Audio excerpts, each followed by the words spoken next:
Cannot change password on Albert Finance fix. If you've been trying to change your password on Albert Finance, but it's not working, don't worry, you're not alone. Most people get stuck because of one overlooked detail in Albert's security system. Let's go step by step and get it fixed quickly.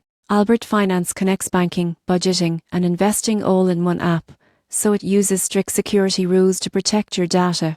If you try to change your password directly from the app settings, you might find that nothing happens or that you get an error message. Here's why. Albert doesn't actually process password changes inside the app itself, it routes everything through secure email verification. Here's what to do instead.